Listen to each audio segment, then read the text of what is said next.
Production and distribution of City Club forums on ideastream are made possible by the generous support of PNC and the Raskin Family Fund, with additional funding from Cleveland State University, Robert Conrad, and the Payne Fund.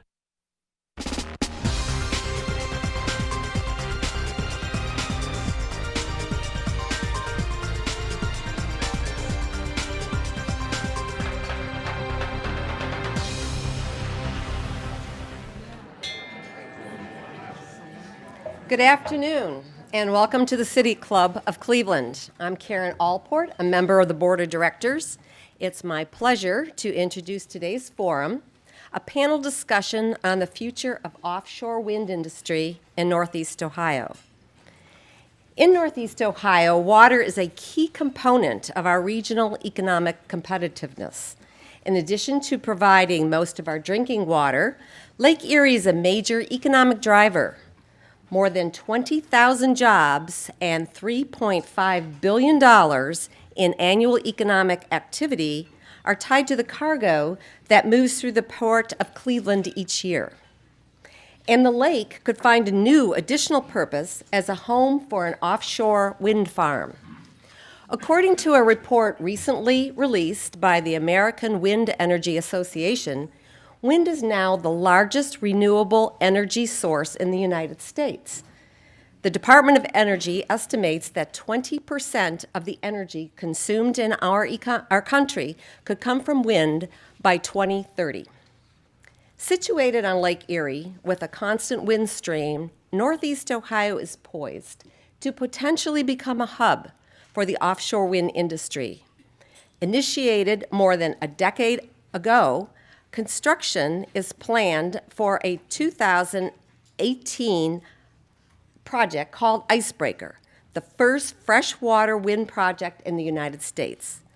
Consisting of 6 wind turbines located 7 miles from the Lake Erie shoreline, the goal for Icebreaker is to make enough electricity to provide energy to 6,000 homes by 2019. Icebreaker could also be a game changer for economic development, generating new jobs and positively contributing to the region's manufacturing and construction strengths. How should we take advantage of these opportunities to create a wind industry on our Great Lake? We've assembled a group of leaders from across the state to discuss the economic, financial, environmental, and regulatory components of the offshore wind industry. And here to steward our conversation is ideastream Great Lakes Today reporter Elizabeth Miller. A Baldwin Wallace University graduate, Ms. Miller joined ideastream in 2015 after a stint at the NPR headquarters in Washington, D.C. Great Lakes Today is in its second year as a collaboration of public radio stations focused on the region. Ms. Miller, I turn the forum over to you to introduce our esteemed panel. Thank you so much, and thank you everyone for being here today. I'm really excited to talk about offshore wind. It's such a big topic for the Great Lakes, and everyone's looking to Cleveland to see what we do here. So I'll start over at the end with Lorry Wagner. He's over here. He's the president of the Lake Erie Energy Development Corporation, LEEDCo. He's previously worked in other energy sectors, including solar, hydroelectric, and nuclear energy. Lorry's also a founding member of the Cleveland Underwater Explorers. Over here is Shilpa Kedar. She's the program director for economic development at the Cleveland Foundation. And at the Cleveland Foundation, she leads grant-making projects in the areas of economic and workforce development. Andrew Thomas is executive in residence at the Levin College of Urban Affairs at Cleveland State, where he leads research for the Energy Policy Center. His research focuses on electricity regulation and markets, microgrids, fuel cells, and oil and gas development. He's also an oil and gas commissioner for the state of Ohio. Last but not least, Patrick Fullenkamp joined the Great Lakes Wind Network initiative in October of 2009 as the Director of Technical Services to support manufacturing and wind energy-related firms in the Great Lakes Wind Network, which has over 1,700 members. He leads the Offshore Supply Chain Development Initiative and has worked with offshore industry leaders in Europe. 30 years prior experience in the automotive sector in international supply chain, engineering, manufacturing, quality, project management, and logistics. And so these are our panelists, and I guess we'll just kick it off now. So since we're here to talk about Project Icebreaker, Lorry, how about we start with you and where the project is at this point? That's a great question. Well, I guess there's probably 10 or 12 areas that we are looking at simultaneously, but to highlight that, we are in the middle of the permitting process, which is kind of an interesting place to be. We have something on the order of 14 permits, both federal and state, that we are working through. It's an engagement with a lot of agencies, a lot of public input. We are also in the process of collecting data in the lake in terms of fisheries, water quality, currents, wind, waves, all of that information to help us understand the environment better. We are in the middle of the engineering verification process where a third party, in our case it's Det Norsk Veritas or DNV, which has been around since the 1800s, and they take an independent review of all the engineering we're doing, as well as the environmental conditions. So they look at everything, and believe me, they use a microscope. Magnifying glass isn't good enough. We are also working on selling the balance of our power. We have 2/3 sold, and we have a number of entities that are very close to signing up for the balance of power. But that gives you a pretty good idea of some of the things we are looking on a day-to-day basis. And if there's specific questions, I'll be happy to answer those. Yeah. So that was just a nice little overview of where we're going. Patrick, you've been looking at the jobs part of this. And so what kind of jobs would be coming to the Northeast Ohio region locally from this project, and in what industries? Okay, good. GLWN Great Lakes Wind Network is an initiative of WireNet, and our mission is focusing on manufacturing. And what we want to do is we want to have maximize the regional manufacturing and then also maximize the domestic manufacturing.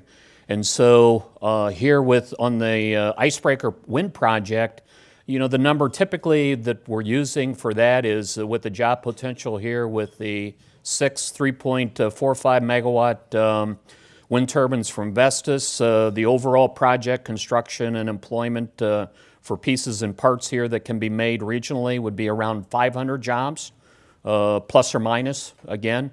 And so that's what we're doing. So if you take a look at the different types of jobs, basically we cover a very wide spectrum with that. You've got 5 major areas. You've got the wind turbine itself. You've got the foundation. That's going to be the steel foundation. It's going to be a 500-ton piece of steel, welded and fabricated. It's going to be installed with the suction process at the bottom at Lake Erie. You're going to have a submarine cable, which will go from your main substation out there to the 6 wind turbines. You'll have onshore substation and grid connection. And then you're also going to have what they typically call an orchestra, and that is going to be the maritime operations and logistics. So having been involved with some of the European projects, they've done a nice picture where they can show from the beginning of the program to the end of the program, and it's really amazing to see all the logistical movements of the pieces and the parts and the vessels that transport them. So with all of that, kind of just hitting some of the key points, we're going to need material, you're going to need equipment, you're going to need services. Some of those, you're going to need fabricated parts, a lot of fabrications, you're going to need skilled labor, you're going to need barges, vessels, and cranes for that. You're going to need guard services, marine operations, installation services, engineering support, logistics support, and I've in essence got a list here of over 100 different types of applications. So typically you're going to get a very broad range of people and services. We did on December 8th, we put on an open house, and in the community here, and we were able to gain over 300 different local companies that have signed up to be part of a supply chain directory for this. So as we're starting the process here with Lorry and with Dave, as we do that, and we're working here with Fred Olson Renewables, they'll have that list of local suppliers, and they'll be able to, hopefully work with many of those and bring jobs here to the area. And do you see this as a permanent industry in the area, or are these temporary jobs? The manufacturing and the construction, they will be, they'll be for the given set of time frame here, probably a little over a year to a 2-year time frame. But we do see the industry growing here, not only in the Great Lakes, but also the Atlantic coast, and a lot of interest for there. So we just see this, and Lorry can definitely expand upon that. This is, I think, just the beginning where we're going to demonstrate it, we're going to prove its value, cost will go down.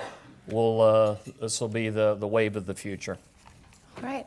And so Shilpa, so this is the first of its kind in this region, not the first in the country. Rhode Island beat us out for that last year.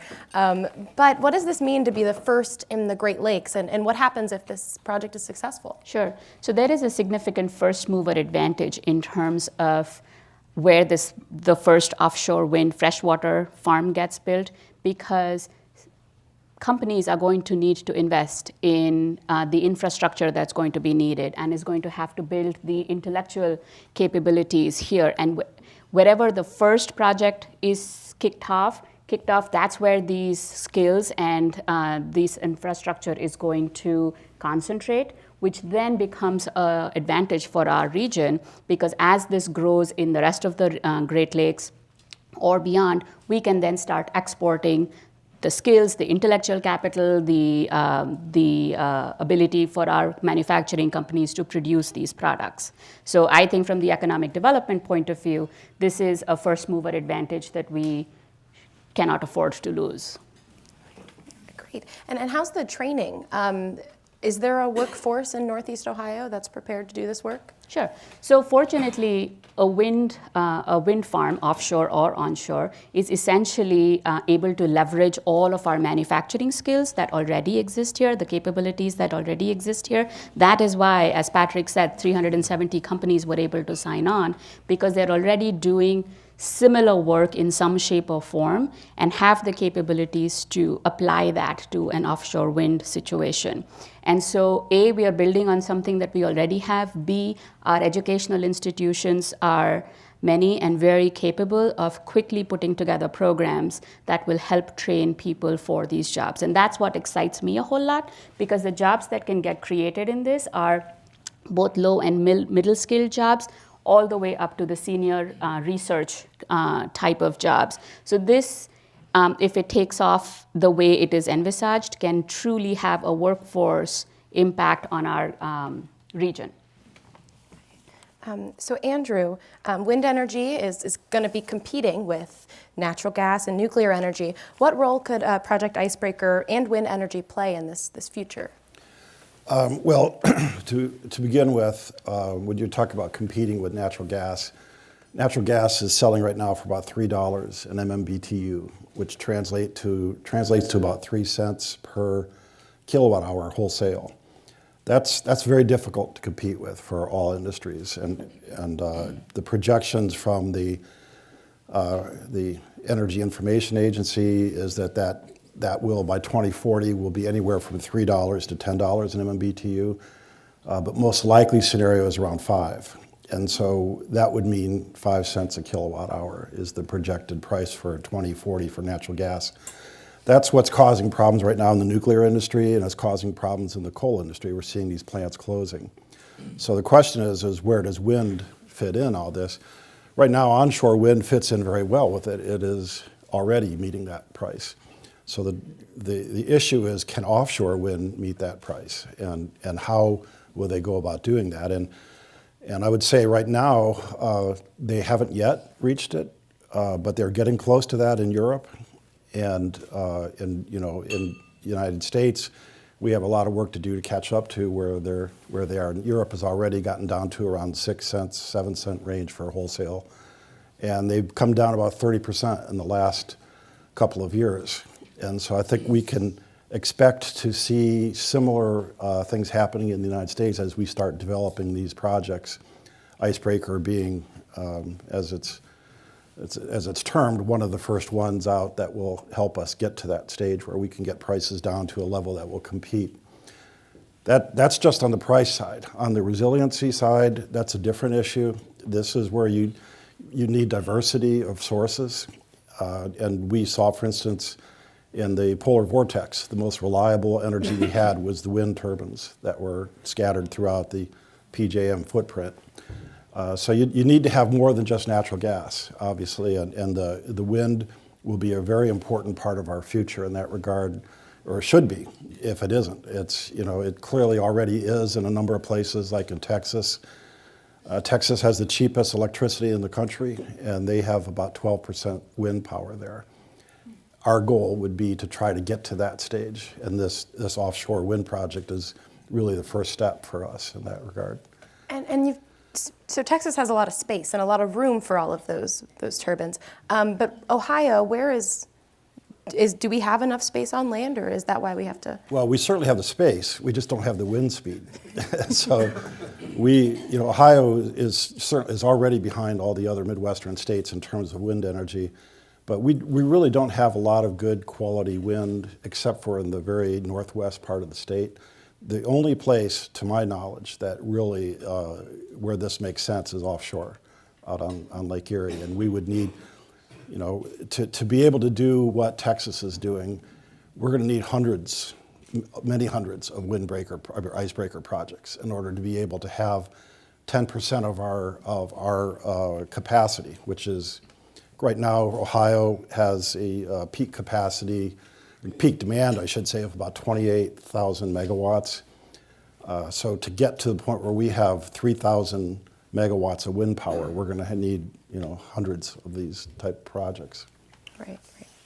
And so, Lorry, going back to you, there are some environmental concerns, and I know there are folks out there who have environmental concerns. So, what has been done to kind of alleviate those concerns about birds and bats, and even just looking out and seeing wind turbines when we're at the beach? So that is probably the most popular question that we get. And so I think it's important to frame this issue in a couple of ways. One is the offshore wind industry has been around since 1991 in Europe. And so if you look at the wealth of information, both water quality, freshwater, saltwater, avian, marine life, visual impact, there's an incredible amount of resource to say what's been the experience. And the experience has been uniformly positive across Europe. And the thing to remember that I know as Americans, we are the best, and we all think we're the best always. But when it comes to the environment, I could argue that the Europeans are even more vigilant in terms of a culture, because every country is different. But the point is, it's not a new industry. From our perspective, we have a lot of federal and state agencies that are great partners. We have over 14 permits that we are going through with a lot of experts. In the case of avian and bats, which tends to probably garner the most interest, we have not only do we have our own consultants and the state and federal agencies weigh in almost on a daily basis, we also have independent third-party unpaid consultants from this process. So sometimes there's that thinking that no matter how good the person is, if they're paid by someone, then they can't be honest. I don't personally believe that, but in any case, we go the extra mile to bring in independent people to look at this, non-governmental organizations as well, a lot of stakeholder engagement. And so this discussion process started really in 2006 when Cuyahoga County started holding monthly public meetings, and Steve Dever is here, who used to lead that program for the county.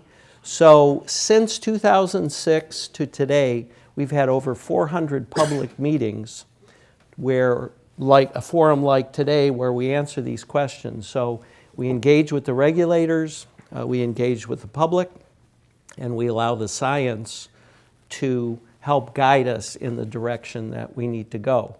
And this project was designed from day one in concert with the regulators, such that it is so small. It's a pilot project. It is 6 turbines is pretty limited.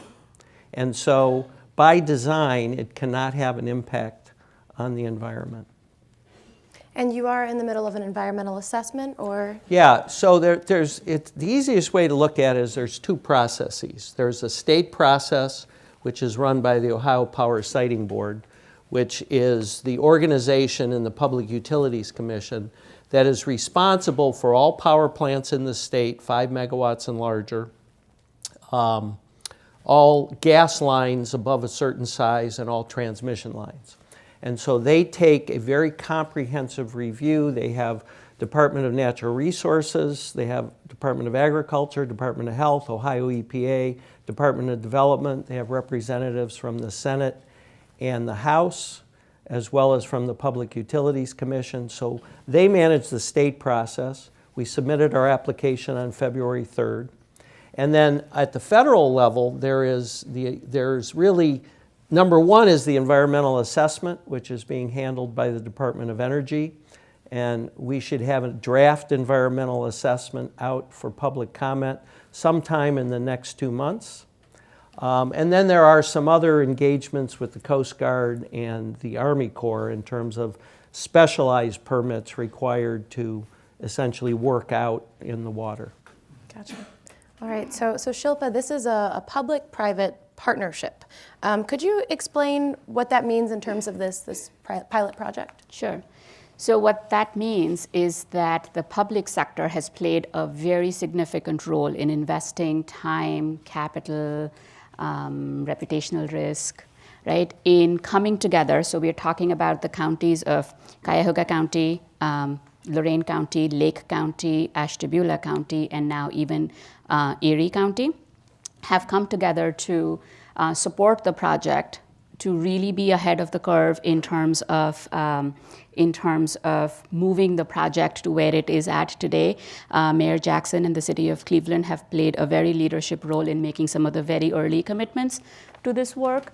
And on the private side, of course, the Cleveland Foundation has been very integrally involved. NORTEC, as a nonprofit, has been very involved in coming together. And the coolest part, according to me, is that there is already a revenue sharing agreement in place to anticipate that there will be many wind farms coming off, getting built across the shores, and that the economic benefit coming out of this will be shared by all the counties that I mentioned. Okay, and Patrick, I have a couple more questions. Okay. Yeah, so could you tell me a little bit about, you've visited some of these other projects, you've worked on some other projects that may not have been successful in the U.S., but what do you see in the difference between those other places or overseas even that have these wind farms? What do you see as similarities and some differences between here and over there? Okay, the first offshore wind farm is in Block Island, and that became operational at the end of last year. And they've have 5 6-megawatt Alstom wind turbines. Alstom was just recently purchased by GE. So those wind turbines were installed over there. They've got jacket foundations, and they're basically providing all the electrical needs for this island there, and at a greatly reduced, because they're going from diesel fuel generators to these wind turbines, so great cost reduction there for them. But I see a lot of similarities with the Icebreaker project, with that one. There are other projects in the U.S. Probably the one that got the most notoriety was called the Cape Wind project. That's in Massachusetts, because it was very close to Martha's Vineyard and the environmentalists and just the closeness. It's 5 miles was the distance between Martha's Vineyards and the closest wind turbine there.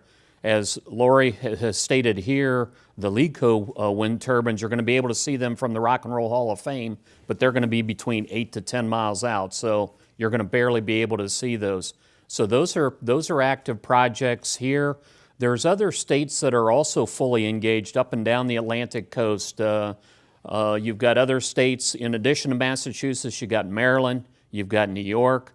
Massachusetts has signed into legislation 1.6 megawatts for requirement by 2027. New York has 2.4 megawatts also by that. But and then in Germany, one of the things I will call the Bremerhaven and Cuxhaven, these are ports on the northern part of Germany, and they've really been used as the kind of the examples for wind farms. And the comparative time frame is for the it's called the Alpha Ventus in Germany, where they took 10 wind turbines, they installed them out there as their, quote, first demonstration projects. Those were done in 2008, 2009 timeframe. So they're about 10 years ahead of us. But since that time frame, they have over, they've got close to 20 gigawatts of offshore wind there. So they've had a substantial growth rate from that point in time. So I see between this LEEDCo icebreaker project and the Block Island project, those are kind of going to be the U.S. demonstration projects there. So I'll conclude there. All right, and Lorry, I think we have time for one more question.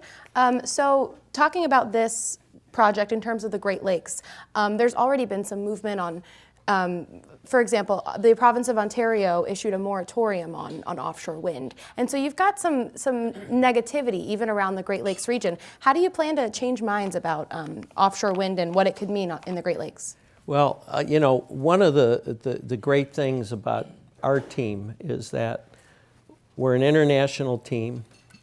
We follow the experience of what has happened in the world and in the Great Lakes. And since you brought up Canada, that's a great example of learnings that we took to heart. And what happened in Canada was pretty simple. They did a great job onshore and built a lot of wind energy, closed the largest coal plant in North America for economic reasons, natural gas, as Andy pointed out.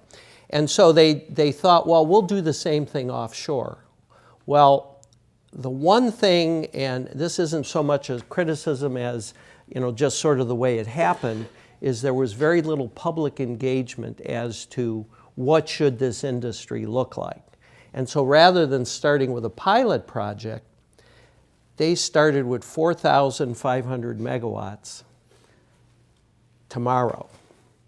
And so there was a great public outcry, and basically the moratorium was a result of having not engaged and started small. And we've seen this in other places around the U.S. And so, from day one, we were always a pilot project. So I think so right now, if you think of the Great Lakes, Wisconsin, Illinois, Michigan, and Canada are all looking to our project, how we manage it, and hopefully,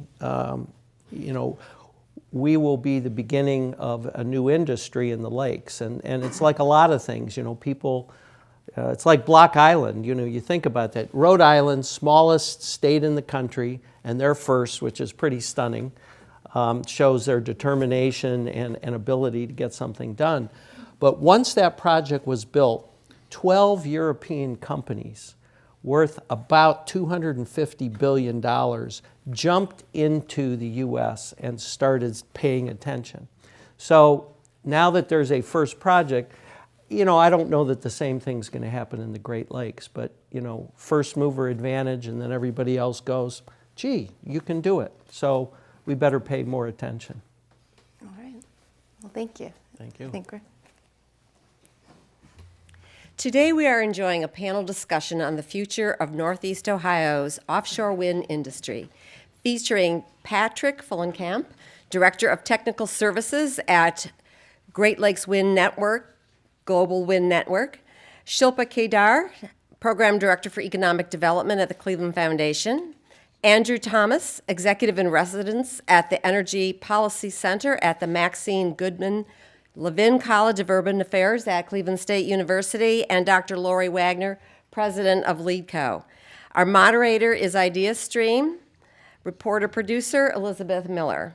We're about to begin the audience Q&A. We welcome questions from everyone, City Club members, guests, students, and those of you joining us via our radio podcast, webcast, or live simulcast at the Parma Snow branch of the Cuyahoga County Public Library. If you'd like to tweet a question, please tweet it at the City Club, and our staff will try to work it into the program. We want to remind you that your question should be brief and to the point. Holding the microphones today, our content coordinator, Teddy Eisenberg, and marketing and outreach coordinator, Faye Walker. May we have the first question, please?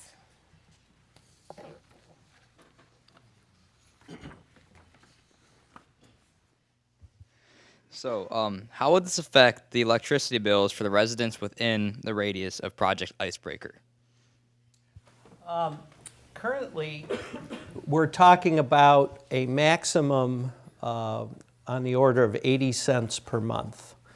And, being a first-of-a-kind project, I think it's important for people to understand in any industry that first-of-a-kind projects tend to be 4 to 5 times the cost of the mainstream. But that gives you an idea of the relative cost for a small project.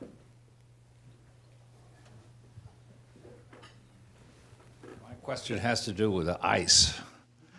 And I find it sort of ironic that the project is named Icebreaker. Many of us know that some years ago, a big concrete fishing pier was installed off Edgewater Park, and it took one heavy winter ice, wind-driven, to totally blow that away.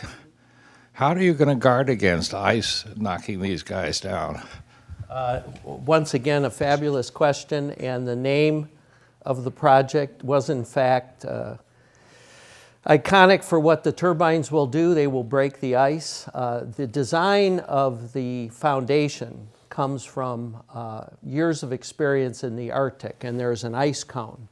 And so while I don't know who designed that fishing pier, I do know it was not any of the 5 ice teams that we have had. What I can tell you just by reference is there's a wind turbine and another 10 going in Finland in the Bay of Bothnia, which has worse icing conditions every year than we've ever seen in the Great Lakes. That turbine's been there since 2009, and that was our initial ice consultant.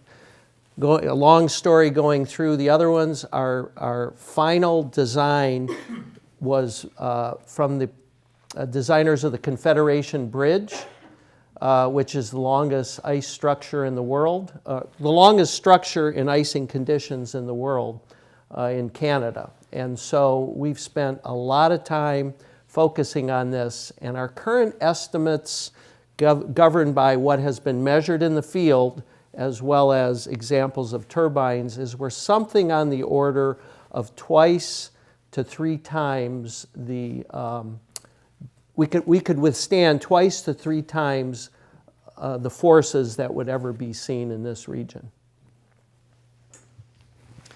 Yeah, Andrew, I wanted to ask you a question about the state of energy policy that would encourage the growth of this industry in the Great Lakes, in particular around Lake Erie. So Ohio, Pennsylvania, New York, you can leave Ontario aside, I guess, Michigan. So, I'm not sure which policy you're talking about. State of Ohio policy, regional policy, federal policy? Or State policy. State policy. Well, I guess there's a couple things going on right now in the state legislature that are relevant to these questions. One of them is the efforts to try to overturn the renewable energy credits that are, and those came into being in 2012 and then were subsequently frozen in 2014.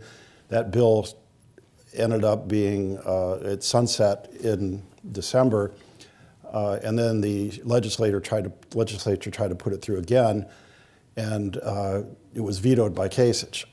And my understanding is they're trying again right now to reassemble that to see if they can come up with a veto-proof group, and they're proposing an alternative strategy that will not only make the RECs voluntary, which in essence means nobody's going to do it, but those strategies are also designed to take the energy efficiency portfolio side and put it in front of the meter instead of behind the meter, which means then the utilities profit from it.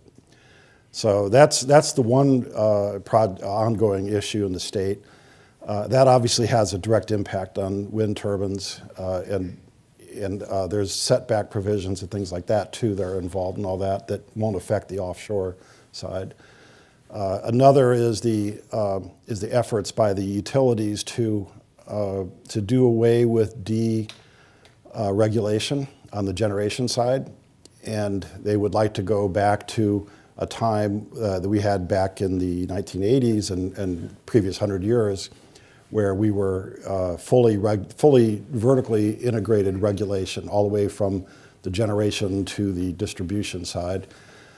Again, that could go either way in how it affects offshore wind, but what it does is it puts the decision entirely within the hands of the utilities whether they want the offshore wind or not. So history has shown that to the extent we make it possible for independent companies to go in and develop it, it gets done a lot more quickly than if the utilities do it. The utilities have different motives than just simply getting this going. And then the third thing that's going on right now is the zero emission credits issue that's been ongoing. And by its name, you would think that would be a good thing for offshore wind. But in fact, it's only for nuclear energy that it is, and it's being pushed right now in the State House as well. And that's one that we are watching to see where it's going, but that's designed really to ensure that the nuclear industry doesn't go under in the state of Ohio.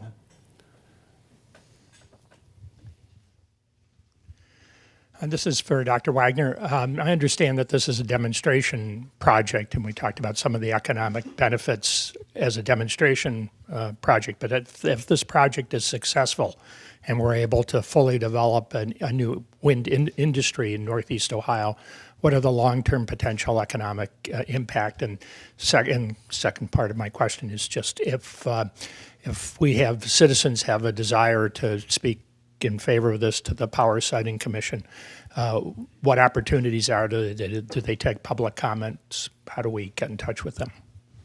Okay. Well,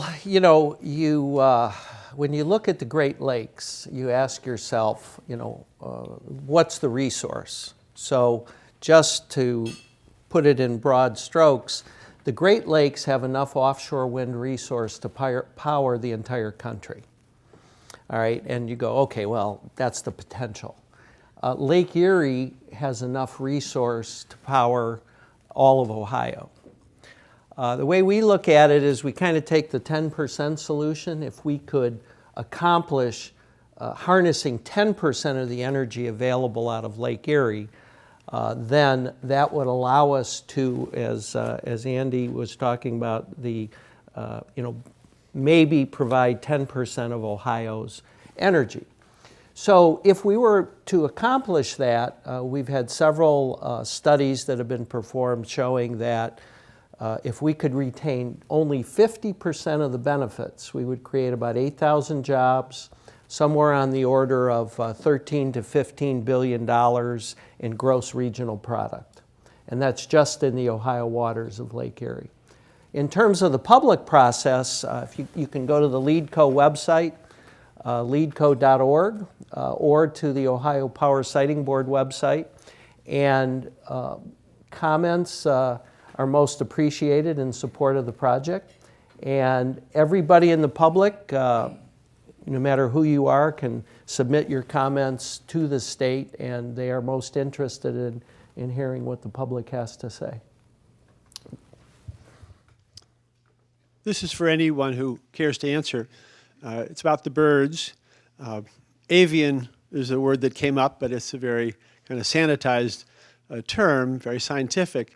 But there has been, in the midst of dealing with these, I think, quite beautiful structures that accomplish a lot from an environmental point of view, concern that, particularly in areas where there is a lot of bird flight, and I think that covers this part of Lake Erie, that it's not clear yet how best to design a turbine so that it takes a minimum of avian life, and I solicit your comments on where we are in that learning curve.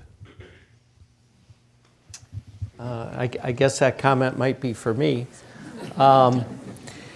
Well, I think it's important to, the only reason I use avian because that's what the scientists and regulators use, and not being an ornithologist, I defer to the people that know more than I do.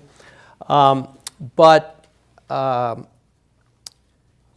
there's a lot of data available in the region from both our own studies as well as publicly available data that shows the majority of the birds fly along the lakeshore. We've been studying this since 2008. We continue to study it, and as I said earlier, the project is so small it cannot have an environmental impact on either populations or species. Now, the other thing to point out that usually doesn't get talked about is everybody in the room knows what mercury is, right? It's either the planet or the metal.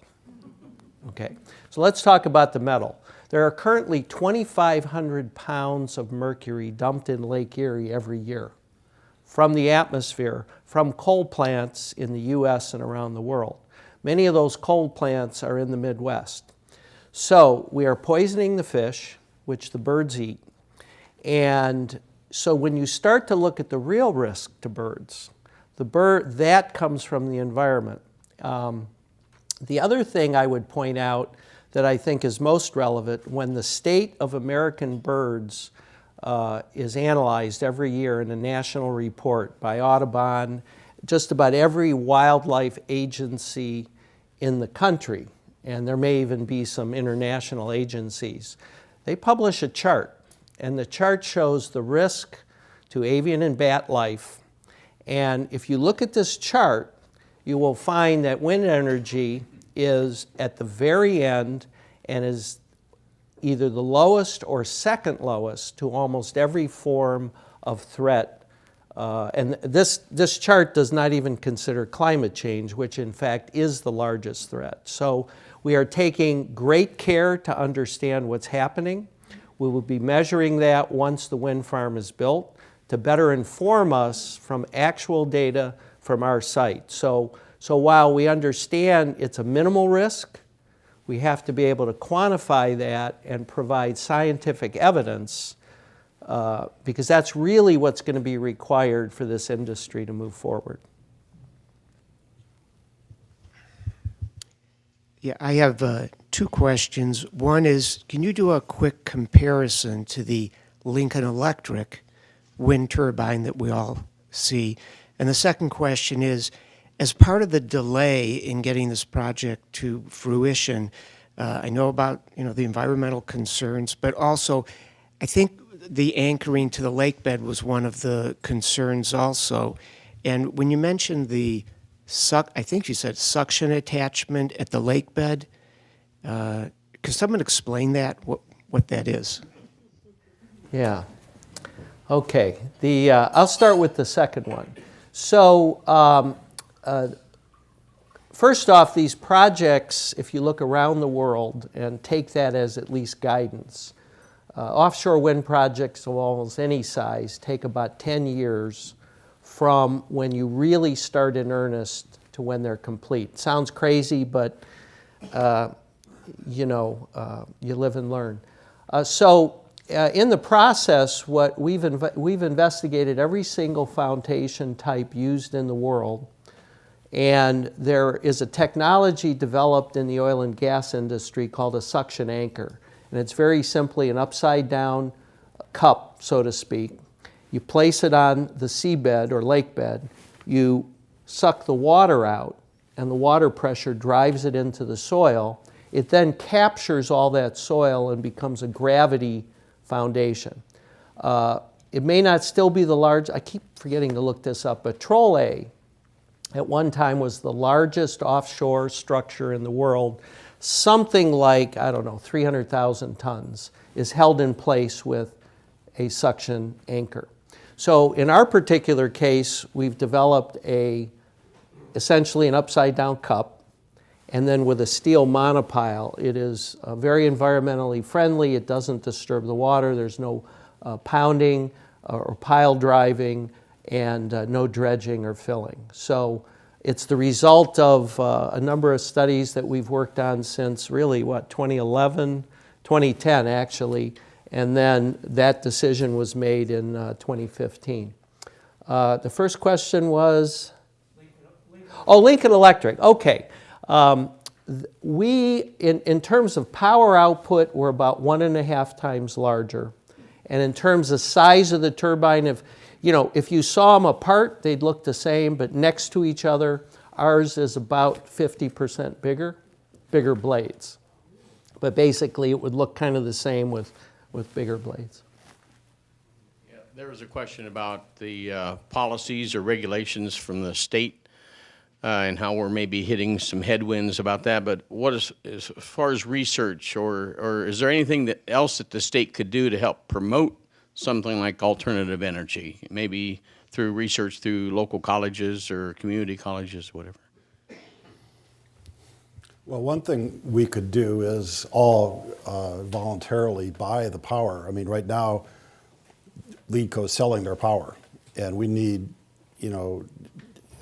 end users to step up and buy it, and that would help, certainly.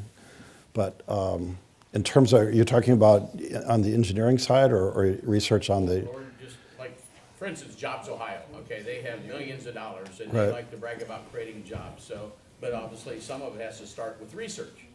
And, so Jobs Ohio, their primary focus is on the oil and gas industry, and and I think they would put money into doing research on electricity generation and new areas of electricity generation if they see an opportunity to create jobs. And one of those types of things we're actually doing at Cleveland State now. We're working on developing a microgrid, which is going to be something at islands off of the main grid, and it brings in, it'll hopefully bring in LEEDCo power, but also local CHP power and solar power, and has all the state-of-the-art smart grid technology with it. That sort of thing our state could definitely promote. Now, will it promote that? No, because the utilities are already facing an existential threat just from seeing their generation business get going into close to bankruptcy. The last thing they want right now is to have to rethink the grid.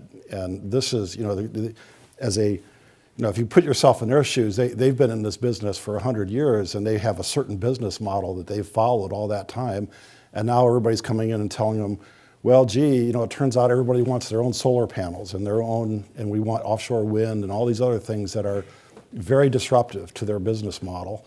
And they're facing, going out of business right now. And the state of Ohio needs to step in on a regulatory side and help these utilities redefine their business model. Because right now, their business model is entirely one of the more watts you sell, the more money you make. And that's a bad model for the people of the state of Ohio. We should be rewarding megawatts, the non-development of, or non-use of electricity.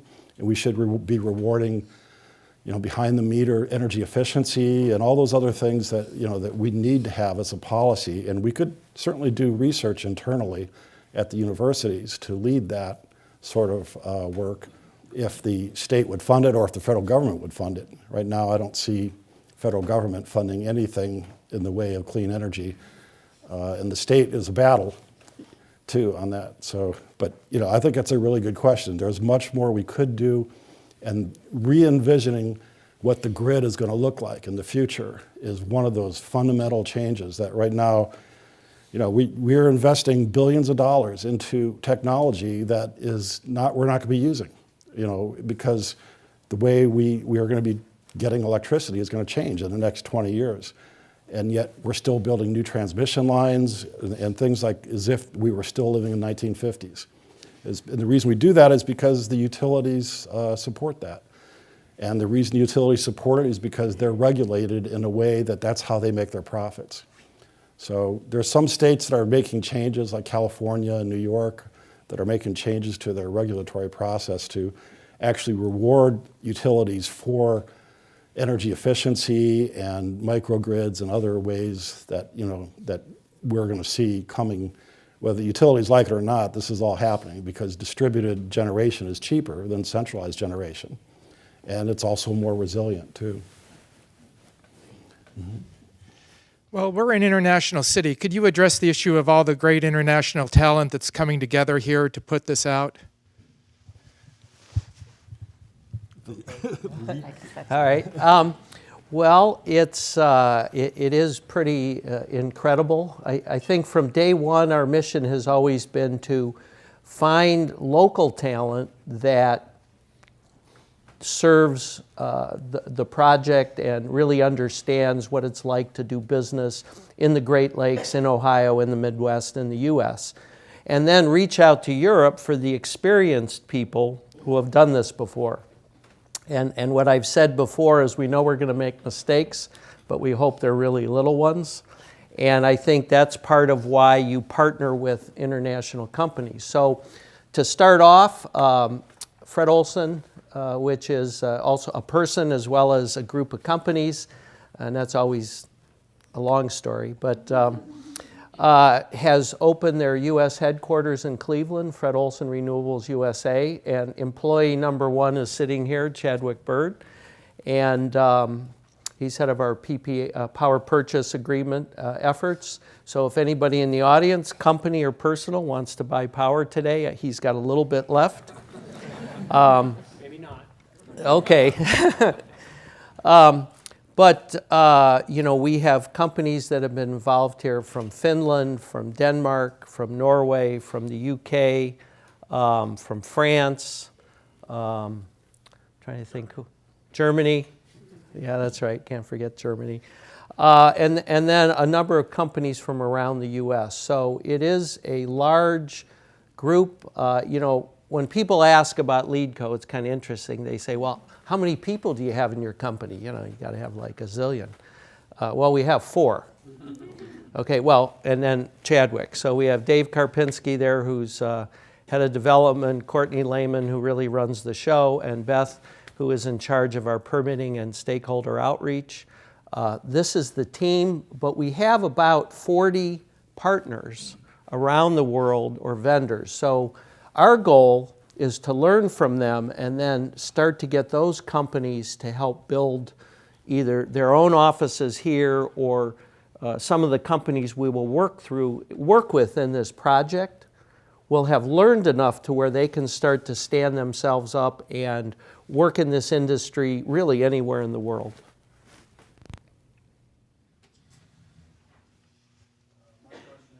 Dr. Wagner. Mitsubishi just announced that they were building the largest battery plant in the world in northern Germany to supplement their offshore wind farm. And I'm wondering if you guys envision that in your future as well. Well, that's probably one of the most fascinating subjects is how does storage play a role in the utility industry? And Andrew probably has the most knowledge about that on this panel or maybe even in Cleveland. But what I will tell you is that we have looked at that and we are talking to other companies who do this and are looking at it as a business. And so there is an opportunity for another company to come in, partner with us, put a storage solution really somewhere within Cleveland Public Power, since they are taking them, at this point, they are the lead on 2/3 of the energy. So maybe at a hospital or at a manufacturing plant, it would be a really nice add-on. But storage is going to change the industry over the next 10 years more than we recognize today.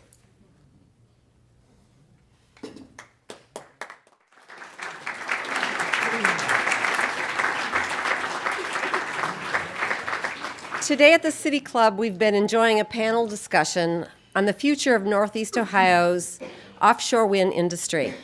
Today's forum is the annual Cyrus S. Eaton Memorial Forum made possible by a generous endowment from the Cyrus Eaton Foundation.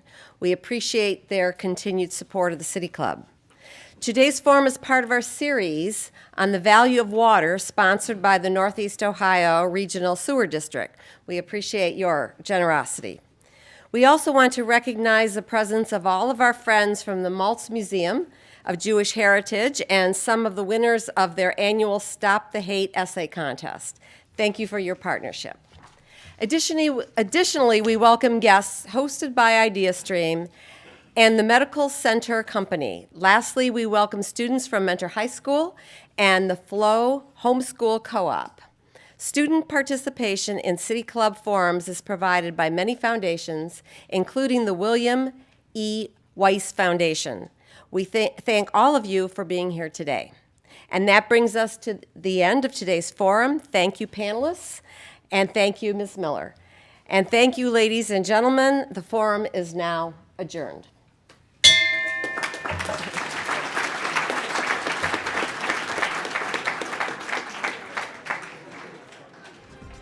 For information on upcoming speakers or for podcasts of the City Club, go to cityclub.org.